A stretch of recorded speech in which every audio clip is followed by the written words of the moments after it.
Today, I want to talk about a principle that helped me dramatically improve my relationships with other people.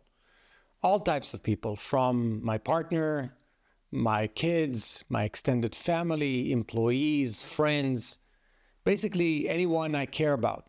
This communication principle can improve your life in such a meaningful way that it really deserves the attention and practice that it requires to become embedded in the way you think and communicate. It's a revelation, and it has improved my life dramatically. So what is this principle? I call that principle the sovereignty principle. What does that mean? So every person around you is an individual. They are different from any individual out there in the world that ever existed. They are a whole world in themselves. There is this beautiful term in Hebrew that says that every person is a whole universe in themselves. And that is so true. They have their own style, their own desires, their own temperament, sensitivities, preferences, attractions, quirks, mannerisms, idiosyncrasies, everything that makes them who they are. They're so different and unique. This is why no two people are alike. When a child is born, they let you hold the newborn in your hands for a little while, right? So I will never forget how different it felt to hold each one of my 3 kids. Right then, as a newborn, I can already see and feel the different personality and energy that they project and emit, right? So my first child was quiet and relaxed. My second was edgy and hypersensitive. The third was somewhere in the middle. What shapes a person's character is both the nature and nurture. We all have a specific biology, a unique specific structure to our nervous system. And on top of this hardware that we have, we build our own souls, our psychology, one experience and decision at a time. We're beings of self-made souls, building our souls with the raw materials that make us who we are. If you carefully study the nature of the human soul and how it operates, one of the main characteristics is the need for self-creation, for self-authorship. And the prerequisite for this self-creation process is freedom and autonomy. We usually think of freedom in a political perspective, but the way I think about it is in this way.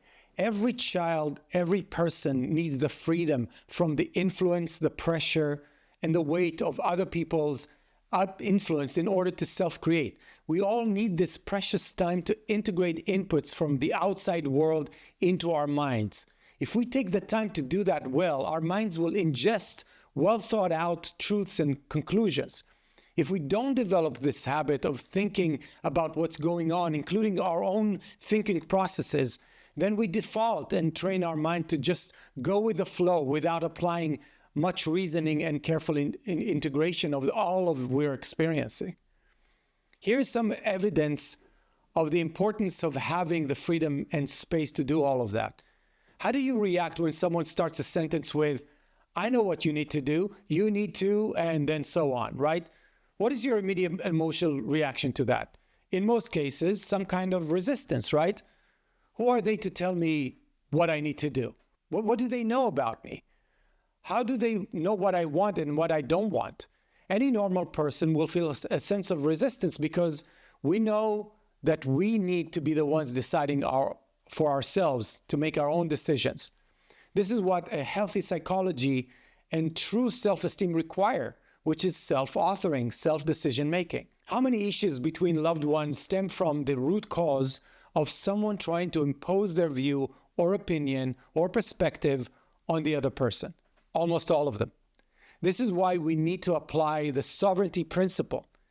And for the sake of focus, let's put aside the issue of dealing with toddlers, which is a principle that this principle applies to as well, but in a more nuanced way. Let's talk about mature kids and adults and teenagers that really are in the process of making their own soul their own. What this principle says is that every interaction with another human being, in every interaction with another human being, you need to have in the back of your mind the recognition that you only have sovereignty over your own mind, not theirs. They are responsible for building their own minds by drawing their own conclusions according to their own unique nature and value system. You cannot and should not assume the responsibility of telling them what to do on or how to do something unless they specifically ask you to help them and to guide them, right? Think about teenagers. How confused they can be about themselves and the world. I work with a lot of young people who already carry the weight of psychological issues and distortions because the adults in their lives didn't apply that principle. Those kids were told what to do their whole lives. If you think about the schedule of a normal child in the Western world, it is like a scripted routine that gives no space to their individuality. They all wake up at the same time, go to the same school, sit in rows in front of adults who tell them what they should know so they can regurgitate it back on paper several weeks later. Their parents dictate what they do with their free time. And when they do have a little bit of free time for themselves, the cultural pressure to conform pushes them to screens where they are busy filling their minds with what other people think is important or funny or whatever. A healthy child or an adult needs to develop the most important tool and capacity that they have towards the most important goal. They need to develop their minds toward defining and developing their own set of values and a hierarchy of values, which are the vehicles for their own self-esteem and happiness. We all need that time to define who we are and what does our happiness consist of. So here are several communication do's and don'ts when it comes to respecting others people's sovereignty over their own minds. Now, first, when you want to divert someone's attention to an issue or a problem, instead of giving them direct advice, ask an open-ended question. Like, what did you think about what just happened? This is much better than saying something like, you were wrong to do this or that. Asking the open-ended question does three things. One, it diverts the conversation to an important issue that you think they can learn from and benefit from. It is like a gentle nudge, but at the same time, you don't force any opinion on them. The second thing you're doing with an open-ended question is you communicate respect to their own sovereignty over their own mind by asking them what they think. You don't push by kind of pushing your own view and creating an automatic sense of resistance. You let them do the thinking and reflection, even if what it means is keeping quiet for a whole minute before they respond. And thirdly, this is very important. You are gauging their motivation to engage with you about that topic at a specific time. Maybe they're not in the right mood and mindset to have that discussion about this issue right now at this point. This question gives them the opportunity to let you know if they are interested or not in the conversation about this topic. Sometimes even before asking a question, you can ask for permission to ask a question. That can give even more respect to what they want. So you can ask something like, may I ask you a question about what just happened this morning, or what just happened, or something that happened this morning? And maybe they would respond with like, no, all I can think about is X. We can talk about that later. Wonderful.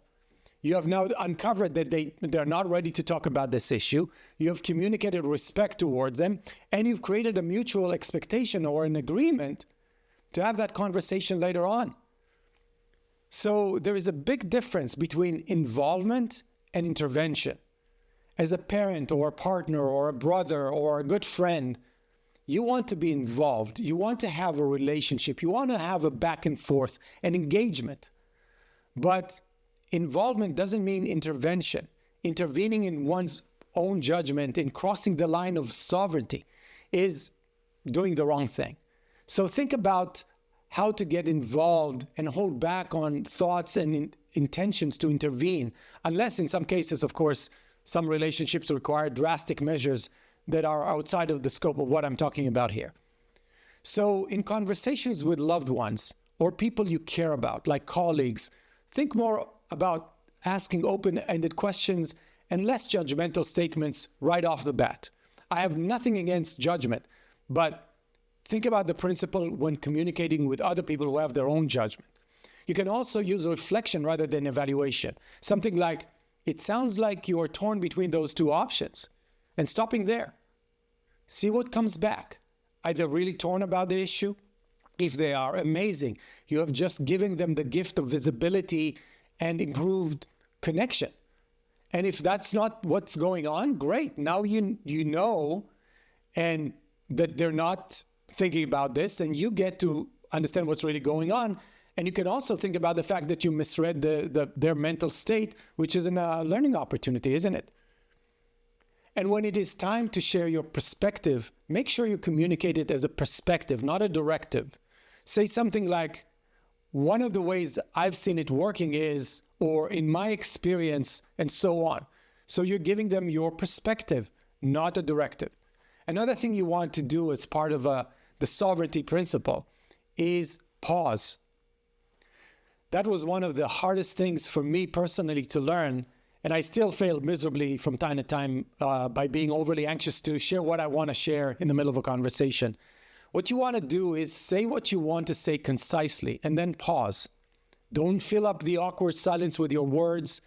Let the words sink in.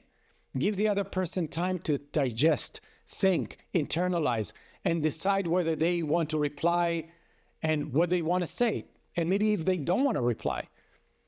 I have a thing that I do that reminds me when to shut up in those moments. I close my hand into a fist, which reminds me not to speak. I train my mind not to open my mouth until I open my hand. That works for me. It's a trick I do. People don't pay attention to the fact that you're just having a fist, and that works. Here are some don'ts. Don't assume you know what's going on in somebody else's mind. Don't psychologize them and give them the respect they need and deserve as owners of their own lives, as the ones who make their own decisions and receive the rewards or punishments of those decisions that they make. You have your own life to live, and that is so much as it is. If you've been following my content, you know how much work it goes into managing your own life and your own set of values and emotions. Don't try to live through other people. Leave them alone, and they will love and respect you more for doing that. With young people especially, I'd urge you to think about them as youngest souls who are starting to build their character. Their values are emerging, which is why they're still unclear about who they are and what they want. Be patient with teenagers and young adults. They have the double whammy problem of not knowing themselves and not knowing the world yet. But they're discovering both in every passing day. So give them the time, give them the space, give them the encouragement, but don't tell them what to want. Don't tell them what you want them to do and what you think they should do. Don't tell them to go to college. Don't tell them to take a responsible, safe job. You have no idea what their happiness looks like and what it is made of. So let them discover and build it themselves. Trust them to transform their experiences into their own wisdom. This way, they will trust themselves eventually, which is what self-esteem is all about. Let them fail and face the consequences of failure. Otherwise, you're breaking the causal nature of values in their own mind, and you're weakening their ability to handle hardships and adversarial situations. Let them figure out their own solutions the same way you did when you were younger. That will allow them to build an authentic, value-oriented soul of a truly happy person. I can give you many more applications of the sovereignty principle, but I think you get the point. There's so much that goes into it. So I wish you a value-oriented perspective and value-oriented relationships that are filled with mutual respect, love, and sovereignty. Thank you very much.